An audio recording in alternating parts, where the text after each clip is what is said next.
process, I'ma replicate. Yeah, I'm making disciples, I'm talking day to day. Miami with the flow, heads to Crystal with the mall. Yeah, we kicking at the door, feel too easy. It's game time on the repeat. Coming in hot, they can't see me. Hey, got my trophy, that's the kingdom. Got the team and now we winning. That's the force since beginning. Hit the trophy, boy, we finished. Trying to catch a W, I'm trying to get blessed. Blessed. No low key, I'm high key, I'm up next. No low key, I'm high key, I'm up next.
Welcome to Grub and our latest Kara Lawson show of the season. It is so great to have you with us. A great crowd here tonight as well. Happy New Year to everybody that is here and that is listening, Coach. Great to be with you. Happy New Year to you as well. Thank you. Happy New Year. A lot to get into. This is our first show in about a month. I think December the 8th or so was our last show. A lot's gone on since then for your basketball team. 6 consecutive wins after the win over Notre Dame yesterday. What do you make of your team? Kind of a 30,000-foot overview of the last month of the season. I think in the last month we've grown a lot. We've figured out how we need to practice in order to develop and own the winning habits that you have to have. And then in the games, our performances have become a lot more consistent on both ends, and we keep growing in that area. So there's a lot of reasons why we're playing so well right now. All of them are player reasons. Our players are playing at a high level, and it's nice to get some results, and it's nice to have some consecutive wins. Let me break some news for our fans that are listening, and for you maybe as well. Congratulations. This just came out, USA Basketball announcing you've been named the 5-on-5 Coach of the Year. Steve Kerr won this award last year, so congratulations to you. Yeah. Thank you. Yeah, it's obviously a great honor, and everyone knows the love affair I've had with USA Basketball since I was 17 years old, and now to serve as the national team coach. But this is an award for this past year and the AmeriCup team, and what an incredible group of players that I got to coach, and the coaches and the staff. Of course, Tia Jackson was a part of our staff, and Cody Stratton, our video coordinator, was a video coordinator for us. So, I think there's a lot of people behind the scenes that go into having success, and that group of college players went down there and had to play against some professional players, and you kind of jam it all together in 10 days, and you got to figure out how to win a gold medal. And so I'm really lucky to have coached all those players and have had that experience. Well, obviously coach the Olympic team in the next Olympics in LA. We've talked about that, and I think we've talked about this, but if you could just remind us from your perspective, what's it like when you're a player or a coach and you hear your anthem being played at an event like that, knowing that you represented your country and won a gold medal? Yeah, I think it's the highest honor that you can earn as an athlete, is to represent your country on the world stage, whether it's an Olympics or a World Cup. And then if you're able to win a gold medal on top of that, stand on the top of that podium and hear the national anthem played, it's life-changing. And it's a memory that you never forget, hearing that. And every time you hear the national anthem after that, there's a part of me always that goes back to that podium in Beijing when I won a gold medal as a player. Coaches don't go on the podium in the Olympics in anything. So you get that opportunity when you play, and that's it. And I think that's a good rule. Let's turn to focus back towards your team on the court now. Obviously, December was kind of a staccato month with the exam break and then the holiday break, but did you have a chance to work on yourselves, I think, in practice? How much did that help your team as you kind of look back over the last month or so? Yeah, I think here's the deal. Like, we all are so quick to judge. Sure. If you think about it, like, just as humans, like, we're all really quick to judge. Like, we see something and we look at it and we're like, oh, I don't like that, or I like that, or that's not very good, or that is very good. And I think in sport sometimes we judge too early, and for our group, what I tried to stay really focused on was, how do we look and how are we playing right now?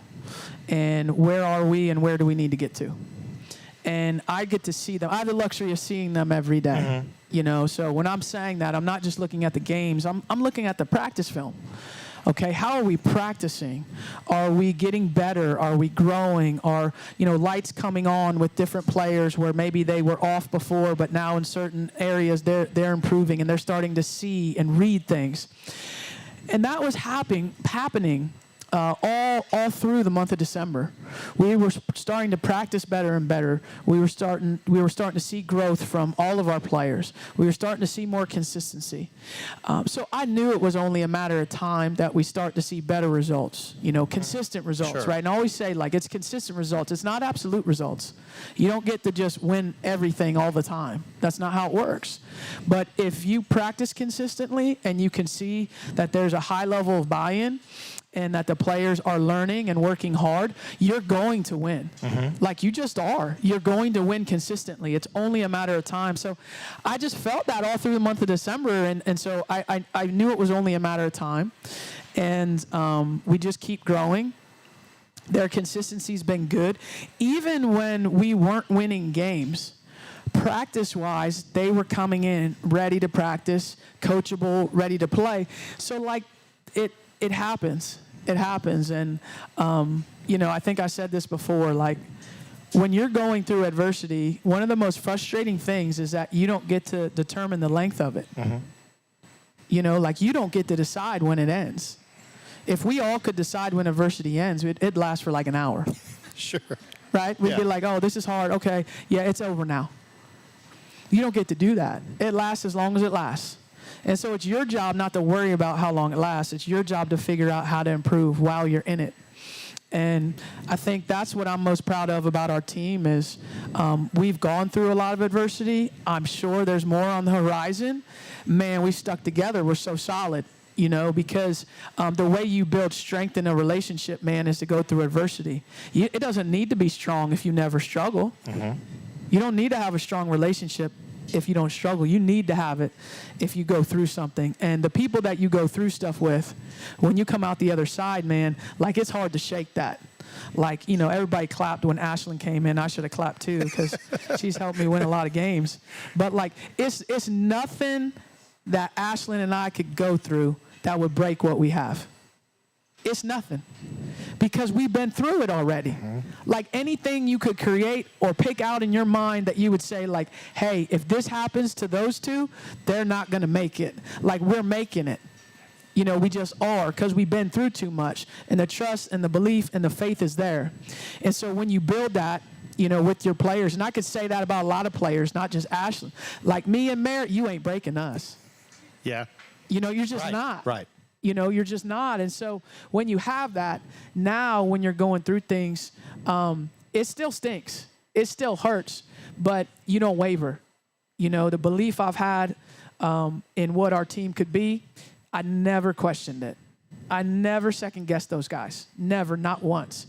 I just knew we had to figure it out together, and once we did, we'd start playing well. All right, we'll take a break. We'll come back to Grub and have more with Coach after this on the Blue Devil Sports Network from Learfield.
Night with the Kara Lawson Show. It is so great to have you with us. Coach, we were talking before the break about just sticking together as a group. The word I wrote down was culture. It seems like that kind of goes back to the culture that's been created with the team in the locker room to go through that adversity and come out the other side. Yeah, I think it starts with the type of players that you recruit, the type of families that they come from, and how they were raised in the game, you know, and how they're raised in the game means like who's coached them before here. And when you have players that have been coached by good youth coaches, coached by good high school coaches, coached by good club coaches, they have an understanding of and a foundation of what it means to be a good teammate. And that's important, that anyone that's on a team has a foundation of what it means to be a good teammate. Because I think that's important that they arrive with that before here. The reason I say that is because it's foundational characteristics. You know, it's humility, it's you know, being unselfish in certain times. It's understanding that it won't be you that gets the attention all of the time. Like, that can't be the first time we're teaching that to them. And so all of our players came in with a good foundation. And now it's our job to correct, enhance, and continue to grow them in those areas so they can continue to be good teammates. But it's really the players and their relationships and the buy-in that they have to each other as to why we have such a tight-knit group. As you're recruiting these players, how do you identify that foundation that these players may already have? Observation and conversation. So a lot of observation in how they play and how they interact with their teammates. And then obviously a lot of conversation on the phone. Sure. Over time gives you a pretty good sense of what's important to a player, what's important to a family, and what type of teammate that they are. Let's turn our focus back on the court. We talked after the game against Syracuse about the defense that your team had played up to that point and in that game in particular. And I think you told me something to the effect of it might look different, the defense, but it can still be effective. Do you like the progress your team is making on the defensive end of the floor? Well, yeah. We weren't very good defensively yesterday. Yeah. But yes, Okay. overall, we have had much more consistency there, attention to detail on the scouts, understanding of the coverage, whether it's a special coverage or a changing of a scheme. All of that is much improved from before. But yesterday, we just, you know, we weren't at our best defensively, but that's okay. Like, that's the other thing. As a coach, I'm demanding their best. I want their best from them every game. Every player, I want their best. As a team, I want us to play our best offensively. I want us to play our best defensively, with the understanding that we'll probably fall below that at times. I understand that. But that doesn't mean I'm going to lower my standard. You know? Like, lowering your standard is one of the worst things you can do to somebody.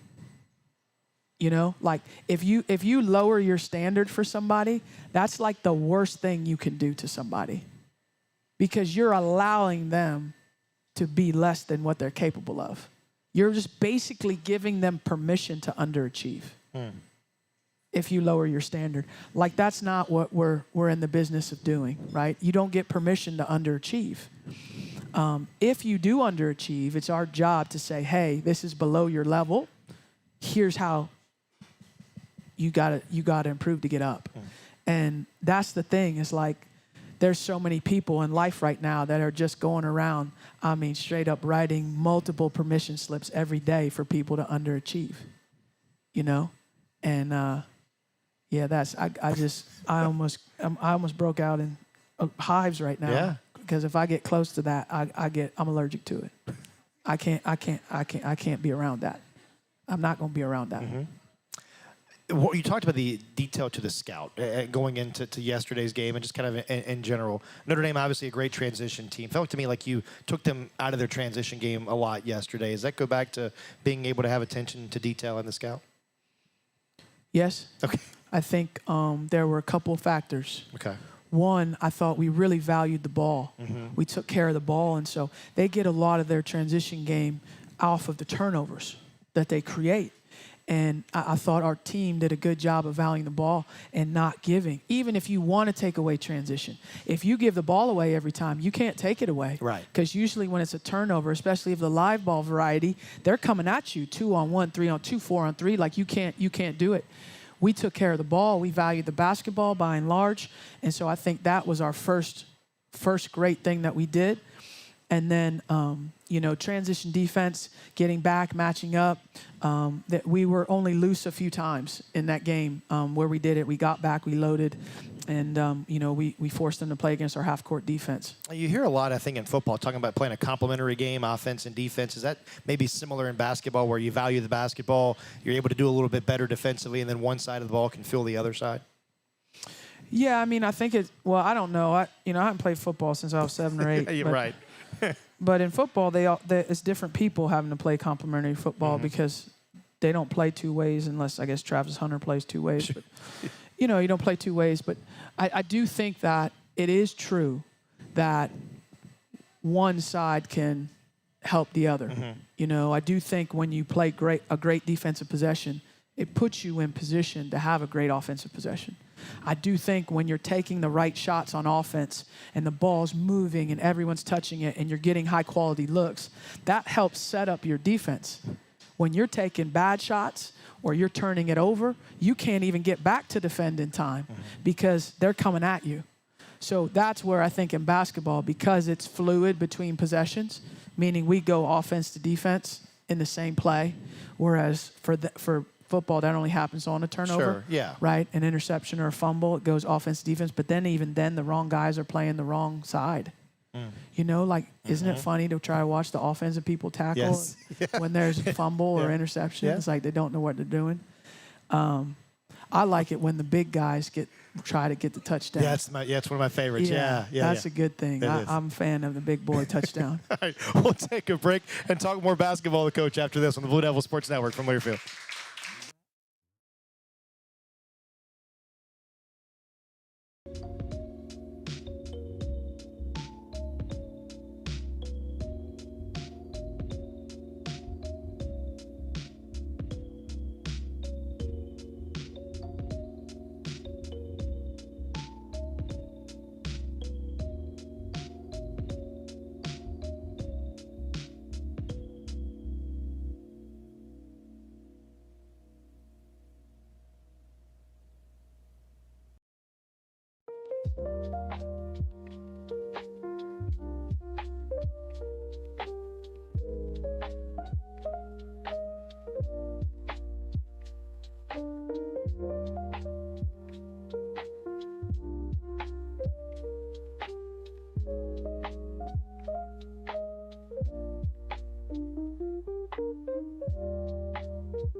Here on this Monday night. It is great to have you with us. Thanks so much for spending your Monday evening with us. Back with the head coach of the Blue Devils, Lawson. Coach, I think sometimes we talk about getting off to fast starts, and maybe sometimes that phrase is overused, but your team has shot over 60% from the field in the first quarter in each of the first two games. Pleased with the starts that your team has had in these games recently? In the games last week? Last 2 weeks, yeah. Okay. Well, that's great. That is something that we talk about with our starting group for sure. I mean, the main reason a player's in the starting lineup is to help us get off to a good start. Sure. That's the point of it, right? I mean, everybody's going to play. And as you get into the game, you're going to play based off of how you're playing. That determines how much you play in a game. The players that are playing well in the body of the game are going to generally stay in the game longer. Sure. But the whole point of a starting lineup is, not to get your name called and have your little dance you do, with your teammate. The whole point of the starting lineup is to get the team off to a good start. Yeah.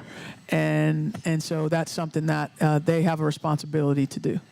What have you seen? I know we talk a lot about a lot of different players, and I want to dive into a bunch here in the next couple minutes. But Mare in particular, and just the way she has impacted the game in a number of ways. Yeah, I love Mare. I mean, I run out of adjectives describing Mare. Mare is everything you would want in a player. Like, if you think about, like, all the attributes that you would want in a player, she's all of those.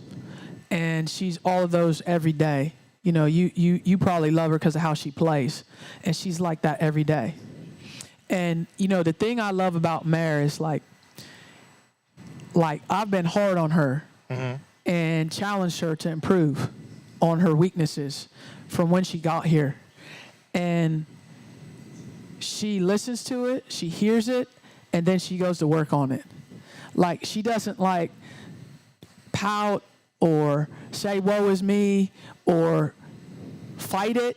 Sometimes when someone tells us about our weaknesses, we try to deny it or say, well, that's not true. I'm not, that's not true. Do you find me, a little, rough or something? Right. That's not true. And you try to find, then you call people, you call your friends, and you're like, hey, so-and-so said this. Do you think I'm this way? And then your friends are sure, no, you're not this way. They're not really your friends if they do that, right? That's right. And so, we all laughing because we've all done that in our life, right? Like, we've all tried to defend ourselves in a weakness. And when I tell you, honest to God, Mare has not done that one time in 3 years. If I say, hey, this is what you need to work on, and I don't always say it like that. Sure.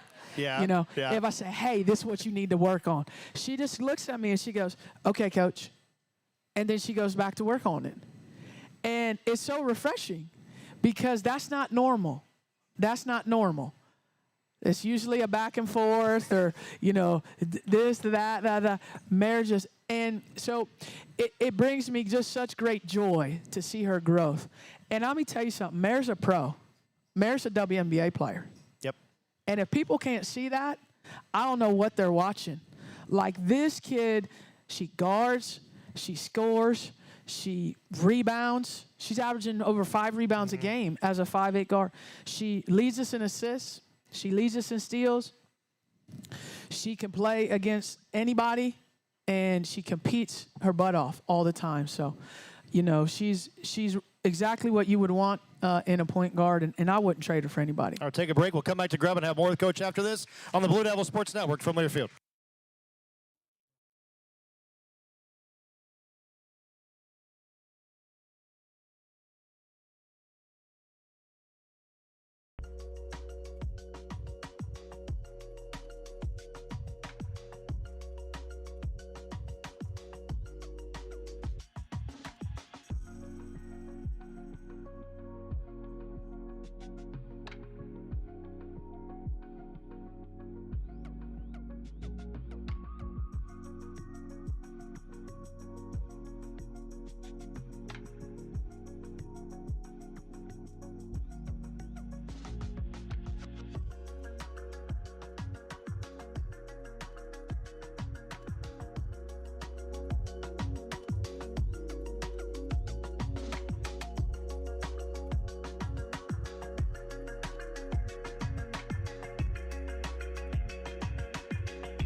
Lawson show continues here this evening. It is so great to have you with us. And, Coach, we're going to talk to Ashlyn Jackson coming up here in a couple minutes. But before we get to Ashlyn, let's get through some audience questions here. Some folks said they noticed that Jaden, Emily, and Emma have notebooks and was wondering if you gave them assignments to do during the game, and if so, what it is. I did not give them assignments. I think the assistant coaches did. Okay. So you're going to have to ask them. All right. I don't know what they're writing down there. Okay. But they did get assignments from the assistants, and I think the assistants checked their work. Oh. Okay. But I don't know which assistant checks whose work. Okay. Yeah. All right. So I'm unaware. Okay. Sorry. That's okay. Another question from Sally. Has Delaney changed the way she shoots her mid-range jump shot? It looks different. Not that I'm aware of. I don't think so. Okay. She's shooting like 60. Was she shooting like 68%? Yeah, if it ain't broke, don't fix it, right? Yeah. If it ain't broke, don't fix it. Yeah. How about Toby and just the way that Toby's game has continued to evolve from her freshman year to now midway through her sophomore season? Yeah, I mean, Toby, obviously immensely talented and competitive. And, the jumps from her, for her this year have been sizable. And her understanding of our system on offensive and defensive ends, her practice habits, and her focus in practice is a lot better than it was a year ago. And just her, understanding college basketball and how the games are going to go, and just having the experience of having been in a lot of big games. I mean, she's just a sophomore, but think about how many big games Toby's played in. Mm-hmm. Halfway through her sophomore year, she's played in a ton. So she's dominant. She's one of the best players in the country, and she's getting better and better each game, and she's understanding how people are playing her. I think she's doing a great job recognizing double teams and getting the ball out quickly and accurately. And we certainly benefit from all the attention she draws, because it gives a lot of our other players open threes. We've talked a lot about Riley Nelson, and I'm just curious from your perspective. Each night it seems like Riley comes out and has a career high in points or rebounds or does something else. Just how pleased are you to see the growth that Riley's put in? Yeah, I'm so proud of Riley. Listen, I was hard on Riley. I'm hard on all of them. Let me say that first. But I was hard on Riley in the beginning. And again, it wasn't because, I love Riley. Mm-hmm. And I see all the potential that she has. And when I look at a player, I see who they are, but I see where they can be. And so, we're kind of battling those two things, because most of the players want to stay where they are. At least, they want to get where they can be, but they want to just do the same things where they are, and they think that's going to get them where they want to be, and that's not how it works. And so Riley is just, it was some hard days. And she's so resilient, and she just, similar to Mare, she just, keeps coming back every day, hey, she doesn't say this, but you can just tell. She's like, okay, give me more, coach. Mm-hmm. Okay, I'm ready for more, coach. Okay, yeah, I hear you. I see what I'm not doing. Okay, let me get another rep, coach. Let me try it again. Okay, I got you.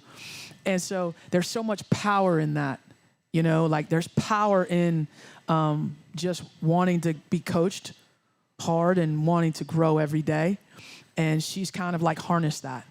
And now you're just seeing it's like every game she's different. And she's a legit weapon for us on both ends of the floor. And I have so much confidence in her. Her teammates have a lot of confidence in her.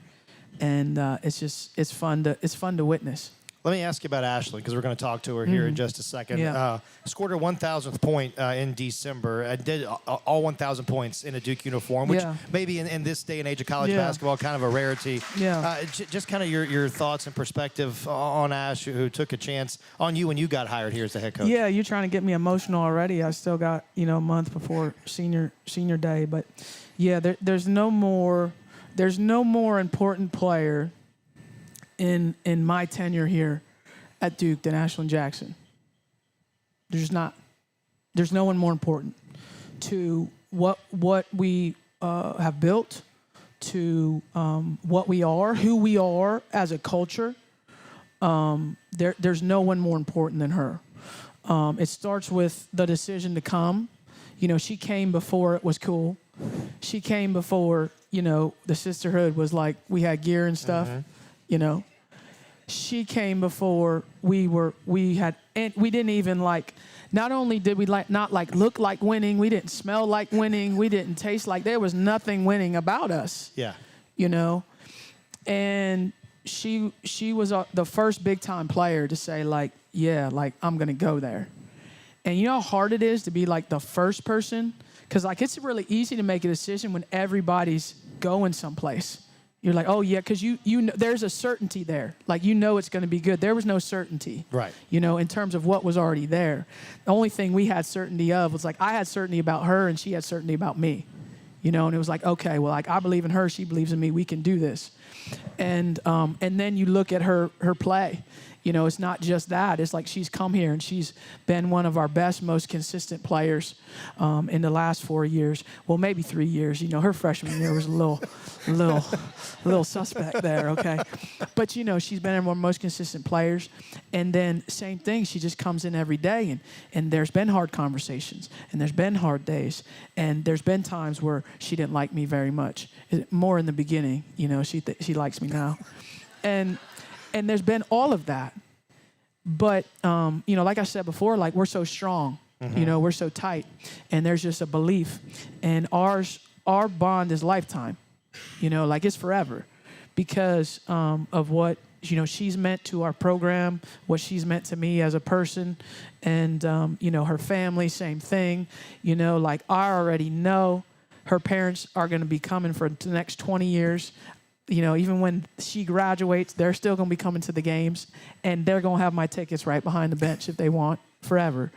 And so that's just the bond that we have, and I'm so proud of her and how she's, you know, navigated everything, not just the basketball, everything these last 4 years.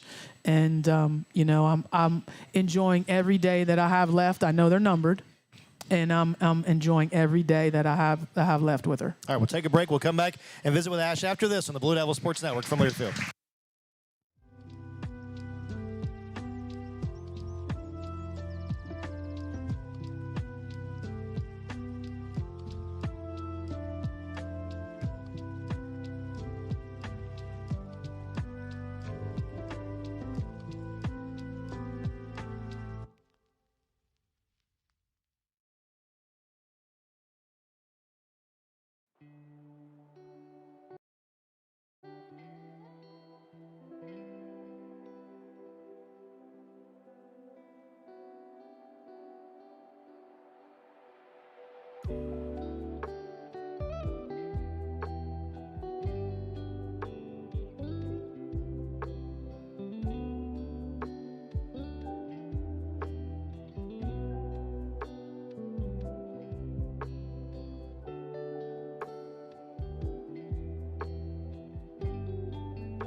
Grub, as our Carol Lawson show continues on this Monday night, and we are honored to have Ashlyn Jackson with us. Ashlyn, thanks so much for being here. Thank you for having me.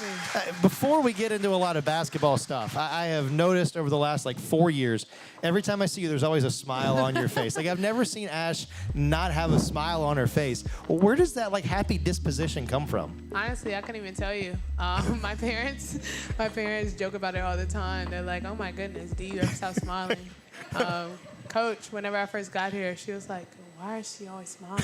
She could yell at me or something like that, where I could mess up. And she's like, "Yo, why are you always smiling?" But everyone got used to it over time. So. That's so great. Coach and I were talking about it a few minutes ago, but for you, take me back. You're like a sophomore or junior in high school, got to figure out where you're going to go play college basketball. You get on the phone with Coach Lawson. Why? Why Duke? Honestly, it was the easiest decision I've made in my life. Look at her. Look at her resume. I knew that's exactly what I wanted to be. I wanted to be a winner. She's won at pretty much every level. And just the bond that we shared, she was my coach before she was my coach. She connected with my family, which is a big thing for me. And I just trust and believe that within my 4 years of being here, not only would I be able to become a better player, but a better person. And yeah, it was just super, super easy for me. All right, I don't know how you could have become a better person because we talk about that happy disposition all the time. But from a basketball standpoint, though, right? Where do you feel like maybe your game has evolved and improved over the last 3.5 years? Yeah, Coach really challenged me this year to take not only my game to the next level, but my conditioning, my fitness. And I really bought into that because she's played, in the W, and had a great career out of it. So I just really had to dial into that and really trust what she was saying, then my sophomore, junior year, I didn't really know what that looked like. I didn't know what that felt like as far as my fitness and everything like that. But whenever I got that, everything else was easier. And yeah, she really did challenge me in that way. And I became a better player for it. And I'm really grateful for that too. As we mentioned with Coach, you scored your 1,000th career point December the 8th against South Dakota State. Did you know you were getting close to 1,000? Honestly, no. Pull your mic up just a little bit. Sorry. Yeah, okay. Honestly, no. So it was a fan there, and she had this poster, and it said Ashlyn's to-do list, win ACC championship, and then be on fire from 3, and then it was hit 1,000 points. And my teammate asked me before because I think that particular game they honored Taina Mayer. I was like, hold on, I don't even know. I think it's 150. I don't know. And then I had to hit the 3, and everyone was just excited. And I was like, okay, what are they excited for? And then my teammate Woody, she was like, "Oh, you hit 1K." I was like, "Oh, I did." And then everybody was just laughing after that. But yeah, I didn't even know I was close. That's crazy. Well, for you, what does it mean? I mean, obviously 1,000 points is 1,000 points, and that's a great accomplishment. But to do it all 1,000 in a Duke uniform, given kind of where college basketball is at, but to do it all here at Duke, what does that mean to you? Everything.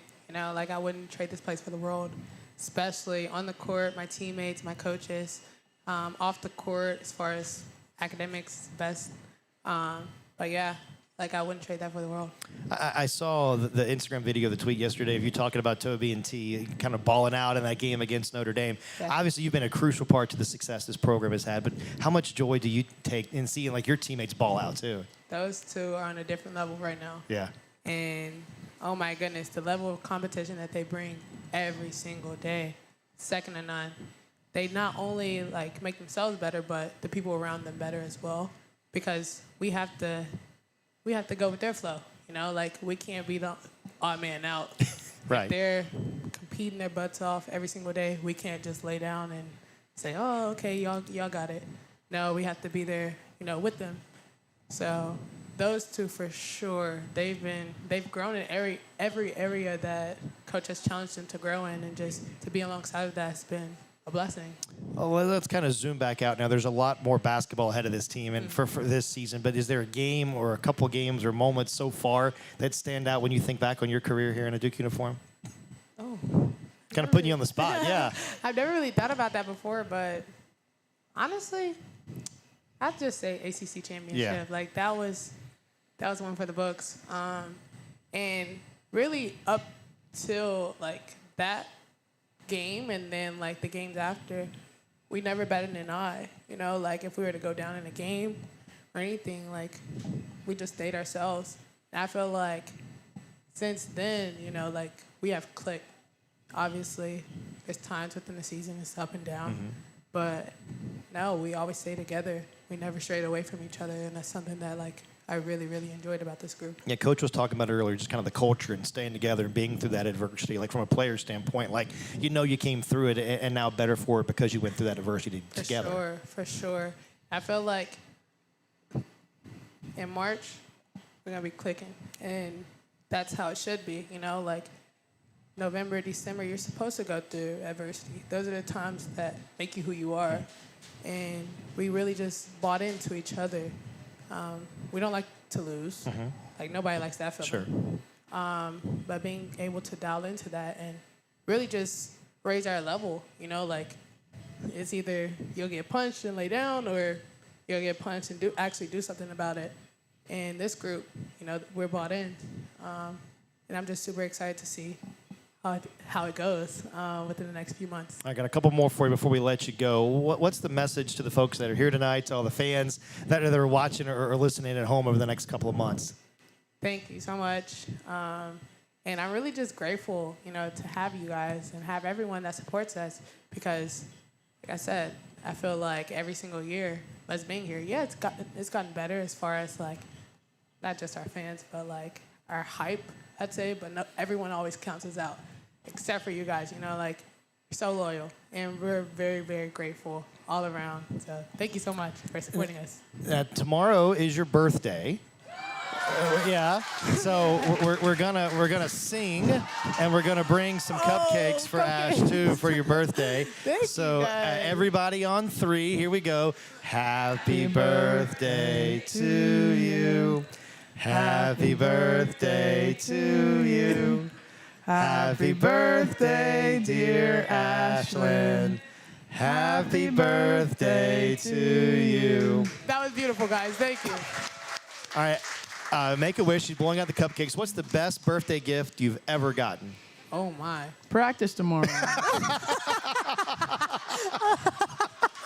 Yeah, practice tomorrow. That sounds great. Ash, thanks so much for doing Thank this. you. Continued success this season. Thank you so Ashlyn much. Jackson joining us. We're back with Thank more you. after this from Grub.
Show continues on this Monday night. So great to have you with us. Coach, let me circle back to Delaney for a second, if I could. I know we talked about Delaney a little bit earlier, but just continues to be the model of consistency. You mentioned her shooting from the field a little bit earlier. Double-double yesterday. I think she had 10 points and 12 rebounds. Just what have you seen from Delaney's growth, not just through this year, but over the last couple of years? Yeah, I mean, she's like the backbone of our team. When you look at all the things that she does for us,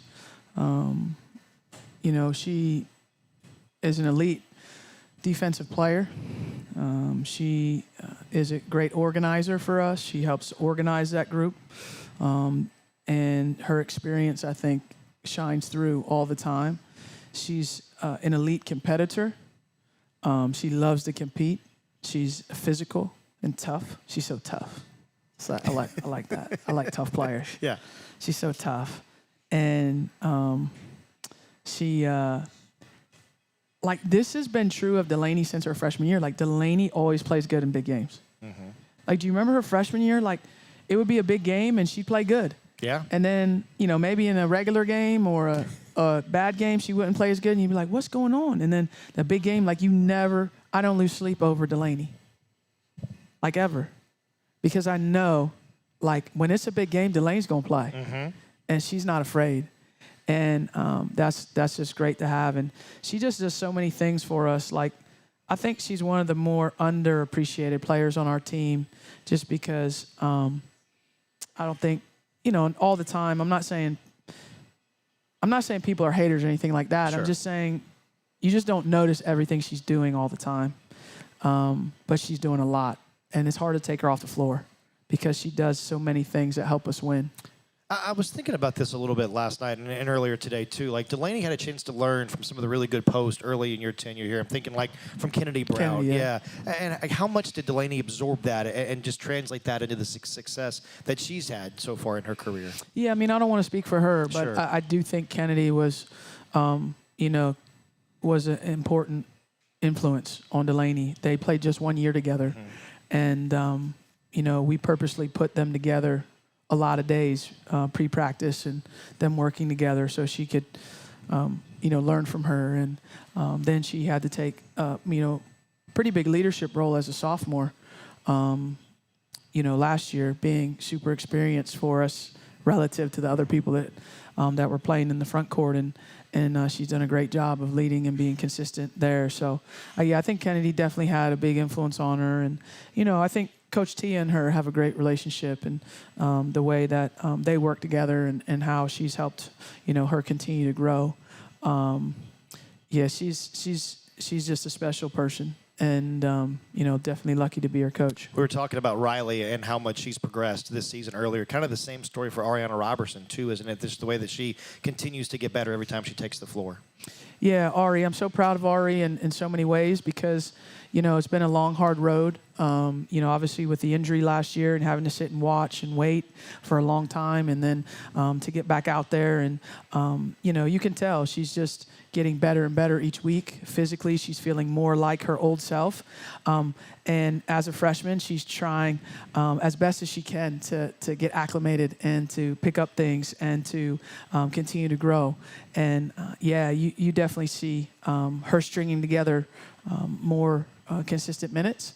And then we see her in practice stringing together more consistent practices. And so I really believe she's someone that's going to continue to get better and better for us. And I think Ariana will be a different player in 2 weeks, and I think she'll be a different player in 4 weeks, and I think she'll be a different player in the postseason. She just continues to grow a lot. We talked a lot about resiliency and culture early in the show. Does that maybe translate into the games, too, like where a team maybe punches you back after you've hit first and you're able to absorb that run and then punch back for a second time? Yeah, I mean, that could be some of it, too. I also think it's just, one of the things we talk about when we go into games is, like, the other teams are good, too. Sure. So, like, if you think you're just going to start out on a 12-0 run and then go on a 18-2 run and then go, that's not basketball. There's going to come multiple points in the game where they have a run. Mm-hmm. And that's actually a part of it. You're trying not to let that happen, but, like, it's kind of okay. It's a part of it. They're going to score too. They're going to have good moments too. It really is about your response. When other people have good moments, it's about your response back. And even, yesterday, they went on, I think it was like a 12-0 run, stretching the second and the third quarter, and looked like we had control of the game, and then we didn't. And instead of freaking out, we just went on our own run, and put it back up. And that's what it takes. We'll take a break. We'll come back and wrap things up with Coach after this on the Blue Devil Sports Network from Learfield.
Lawson, thanks so much for spending part of your Monday night with us here on the Blue Devil Sports Network. Coach, before we get into some other things, I do want to wrap up from a basketball standpoint, talking about the fact that it's ACC play the rest of the way. And you've talked on this show so many times about the familiarity between every ACC program. Is that we're just trying to win in the margins or find that little bit of edge comes in as you go down the stretch of this conference season? Our league is really good. Yeah. And, it's very challenging to win any game, and especially the road ones. I mean, those are hard, and we understand that, and we know that no matter how many games you win before you play an ACC game or how well you're playing, like anybody can beat you. And I think we've stayed pretty focused these first 4 ACC games of understanding that we're definitely beatable. And we have to lock in and play as well as we can to have an opportunity to win. And, certainly with the road trip coming up here, it is going to take our best effort just to have a chance to win either of these games. Turning our focus to a couple things off the court. Last week I had a chance to go to Duke Children's Hospital and visit with the kids there and deliver the teddy bears from the teddy bear toss. Just curious, that experience for you and for your program and how rewarding it is to go and spend time with those kids. Yeah, it's an emotional experience, I think, because, you see young people fighting for their life. And so it's sobering in many ways to go there. But when you're with them and you spend time with them, there's a great spirit about them and excitement that you're there and enjoy that they experience in the midst of a challenging time. So really inspirational. Really probably the definition of inspirational to be around them and get to spend some time with them. And our players, are great with them, and they're excited to see them and meet them. Another special and sobering experience at the same time was having Jada Norman come by, I imagine, and visit with your program about a month or so ago. Yeah, she's a special young lady, and we actually got a chance to see her that day as well. Yeah. And just she got a chance to spend the day with our team, and it was it's just great to be around her and, have a relationship with her. And our players got to see her and ask about her Christmas and, the different things that she got. And, again, just her spirit, her energy, her outlook, just her maturity, like all of those things. She's somebody that you learn something from every time you're around her. It feels to me this is just an embodiment of how it's bigger than sports, and sometimes sport can be a vehicle for something bigger than yourself. Yeah, I mean, listen, I coach a game. It's not that big a deal. It's just basketball, and the meaningful things that we do in our life is our opportunity to connect with one another, and the experiences that we have. The events that we have and the chance that we have to have that human interaction face to face is, I think, the best part about life is to meet new people, shared successes, shared failures, shared sorrows. Like all of those things are really what life is all about. And we all have our jobs that we do, but really it's just all these different interactions that we have throughout the day. And you have hundreds, if not thousands, of interactions with other people every day, or you should. Hopefully you're not just sitting at home. Yeah. And, how are you in those, and are you learning from them, and are you giving in those interactions? And that's what it's about, and that's what I think we're called to do as humans, is to, make things memorable for other people. Big congratulations to Coach Diaz and the Duke football team for winning the Sun Bowl. 9-win season for the football team this year. Really good stuff. Yeah, it was great. Was able to follow them all year and root hard for those guys, and ACC champs, for the first time in a long time. And just really proud of all the young men in our program, and proud of all the coaches. We've been giving away some passes to Champions Club here during the trivia tonight, during the show. Obviously, I'm biased for the Champions Club. We have a great following and a lot of great friends that hang out in the Champions Club. But just from your perspective, to be able to have all these offerings for our fans to really make Duke women's basketball game day something really special. Yeah, I mean, it's completely different from when I first got here. We didn't have any of these things. And so if you want to come early and, have a sit-down meal and spend some time talking hoops and listening to you and to Debbie, and then obviously I come in there and people from the other team. I mean, I think if you're a basketball junkie, that's the place to be in the pregame. And as we continue to expand that and try to give people, an opportunity to make the game day even more memorable, or maybe just even more convenient. Mm-hmm. If you don't feel like cooking that day, that's me a lot. Me too. I don't really want to feel cooking that day. It's nice to just go somewhere and the food's already there. For so sure. It works. Who you got in the NFL playoffs? Oh, I don't know. I don't know. I'll get in trouble if I say certain teams, because I have friends on certain teams, and but my team didn't make it. I know. Sorry. I know. We had a down year, but that's okay. But there's a lot of teams playing well. This one's hard to pick. It is. Feels pretty wide open to me. This one's hard to pick. And so I have no idea, but, we'll see.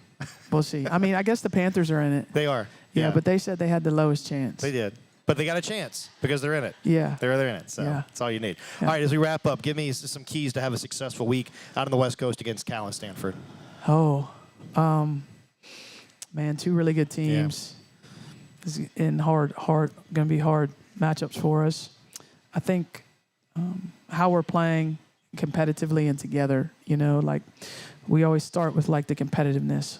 Are we competing at a high level? And you can tell when we play if we're playing with that edge. And I think the last month we've played with this edge. So we got to bring that. You definitely have to have that on the road. Mm-hmm. If you don't have that, you ain't got a chance. Got to play with that edge. And then I would say our togetherness has been on a really high level. If we compete hard and we play, really, really well together, I think it gives us the best chance to get a win out there. Coach, all the best this week. Really appreciate the time as always. Thank you, Chris. That's the head coach of the Blue Devils, Karen Lawson. Thanks for joining us for the Karen Lawson Show tonight on the Blue Devil Sports Network from Learfield.